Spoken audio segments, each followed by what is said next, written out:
Quel est le meilleur 11 de l'histoire de l'équipe de France? C'est la question à laquelle on va essayer de répondre.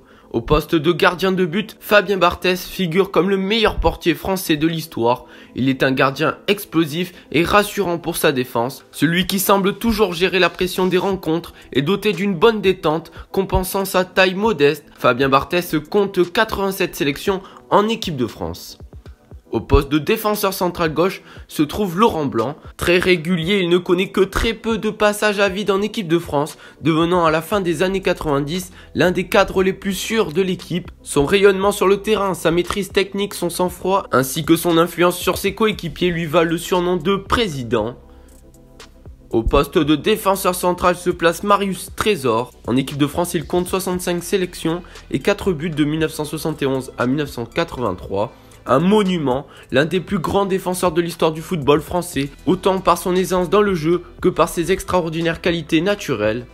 Au poste de défenseur central droit se trouve Lilian Thuram. Sa masse athlétique, son sens du déplacement et de l'anticipation, sa rigueur et sa faculté à gagner les 1 contre 1 font de Lilian Thuram un défenseur quasiment impassable.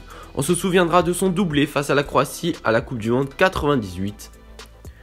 Au poste de milieu défensif gauche se place Patrick Vieira. En équipe de France, tant avec Didier Deschamps que Claude Makélélé, Vieira forme deux binômes parfaits au milieu du terrain, dont il révolutionne le poste de relanceur en y ajoutant une dimension physique. Milieu défensif de talent par ses qualités de récupération et de création balle au pied. Il brille également par son leadership qui lui vaut de porter le brassard de capitaine dans presque tous les clubs où il passe, ainsi qu'en sélection. Au poste de milieu défensif droit se trouve Didier Deschamps. Il était un joueur au style défensif, réputé pour ne rien lâcher, très conquérant à la perte du ballon. Homme de dialogue et leader naturel, Didier Deschamps est un atout à chaque équipe, sur et en dehors du terrain. Avec son intelligence tactique, ce récupérateur relanceur de ballon est un élément indispensable de l'équipe de France lors de ses grandes victoires. Au poste de milieu offensif gauche se trouve Raymond Kopa. En équipe de France, il joue 45 matchs et inscrit 18 buts. Meilleur joueur de la Coupe du Monde 1958, Raymond Kopa est également élu Ballon d'Or cette année-là.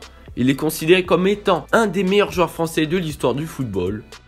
Au poste de milieu offensif se place Michel Platini, meneur de jeu emblématique de l'équipe de France de 1976 à 1987. Il est le deuxième meilleur buteur de l'histoire de l'équipe de France avec 41 buts marqués. Platini a remporté 3 ballons d'or, il ne peut que figurer dans ce 11.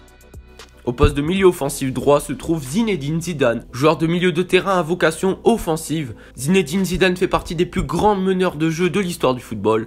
En 1998, il offre la Coupe du Monde à la France grâce à un doublé en finale contre le Brésil. Il est par la suite élu Ballon d'Or cette année-là. Au poste de buteur se place Just Fontaine, avant-centre emblématique des années 50. Il est le meilleur buteur de tous les temps sur une seule phase finale de Coupe du Monde, grâce à ses 13 réalisations en 6 matchs lors de la Coupe du Monde de 1958 en Suède. Pour accompagner Just Fontaine en attaque, Thierry Henry, considéré pendant sa carrière comme l'un des meilleurs spécialistes à son poste d'attaquant, son principal atout est sa grande vitesse ballon au pied qui lui permet d'attaquer de loin et de s'engouffrer dans les espaces d'une défense. Sous le maillot bleu, il aura remporté la Coupe du Monde 98 et deviendra le meilleur buteur de la sélection avec un total de 51 buts. Donc voilà, c'est la fin de la vidéo, donc j'espère que la vidéo vous aura plu. Si c'est le cas, n'hésitez pas à lâcher un like, partager la vidéo, commenter et vous abonner si mon contenu vous plaît. Moi je vous dis à la semaine prochaine pour une nouvelle vidéo, c'était la plaine du foot, ciao.